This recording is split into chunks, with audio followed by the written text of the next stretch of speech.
Hi everyone, it's Marisa from bumblebeeapothecary.com, and today I'm going to bring you along and show you what I'm making for dinner on a day when I did not know what to make for dinner.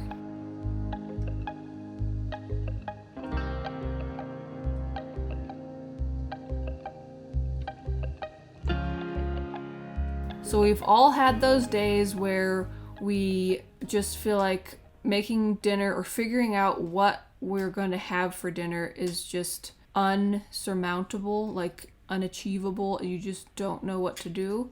And so one of the things that I like to save in my back pocket for things like times like this are pizzas. So I've talked before about Organic Bread of Heaven and how I like to get some things from them once a month.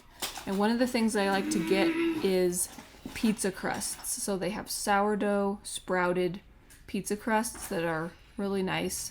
And so I'll get some of those once a month, and then I just hang on to them. And then a day when it's just really busy or I have a lot going on and I just did not get around to starting anything for dinner, didn't really have anything else to pull on, then I will go ahead and take these crusts out and just build pizzas with them. So I also keep some tomato or some pizza sauce, some natural, organic, very clean ingredient pizza sauce on hand, some clean pepperonis, and some mozzarella cheese. You can also do salami. And so this is one of those things that just makes it really fast and easy to pull something together for dinner. So that's what I'm doing here. I have these that I'm opening up, putting them onto pans, just layering them with the sauce, the cheese, and sometimes I won't even take the time to shred the mozzarella cheese. I will just go ahead and slice it thinly and put that on, and that still works just fine. I always like to put the pepperonis on top of the cheese. I know that you can do it either way. Sometimes people put the pepperonis on first and then the cheese on top. You can let me know in the comments if you have a preference. But I like the pepperonis on top because then they get a little bit more crispy. So then I just do that, and then I stick them in the oven and they get nice. And since the crust is already cooked, then they get nice and melted and ready to go in not much time at all. So there's other options that you could do as well. I do have a sourdough pizza crust recipe that I really like and that I've made before. And so if you wanted to, you could also make that ahead of time and just have those on hand, baked and ready to use. Or you can buy them from somewhere like I did this time.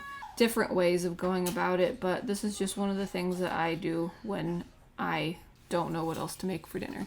And then as an easy little side dish, since some fresh vegetables are a nice complement to go with something that's more like savory and, just opposite of a fresh vegetable like pizza, then I'm doing these carrot sticks. So I'm just chopping those up into little sticks. And then I'm also going to make a little dip to go with them. This is also really easy. I just have a partial container of sour cream. This is probiotic sour cream. You could do homemade cultured cream too. I've definitely done that before and it works great. I add some mayonnaise, so it's about half and half sour cream and mayonnaise. And then I add some of this herb seasoning mix that I have it's all very clean ingredients. And I just add that, stir it up, and then it's a nice little ranch type dip to go with the carrots. So then we are going to enjoy that for our dinner. So I hope that you enjoyed coming along and seeing what I'm making on a day when I did not know what to make for dinner. Just one of those things that I like to keep on hand for days like this. Let me know in the comments, what do you like to pull out and use when you don't know what to make for dinner? What are some of your tricks that you have? I'd love to hear them. Of course, this isn't the only thing. I oftentimes like to leave different amounts stashed in the refrigerator or freezer of leftovers or double up dinner. So those are some things that I'll go to as well. So this definitely isn't the only thing. And like I said, we have it once a month at the most. But it is one of the things that can just make it really easy. So I hope that you enjoyed that. Be sure and check out the description box for links to where I like to buy these pizza crusts and other grocery ingredients and other things that we like. I also have links to free ebooks and other goodies down there. If you did like this video, give it a thumbs up, share it with anybody else who you think would like it or find it interesting or helpful. And if you're new to my channel, please hit that subscribe button. I get out new videos every week on nourishing recipes and natural living. Thanks for watching. See you next time. Bye.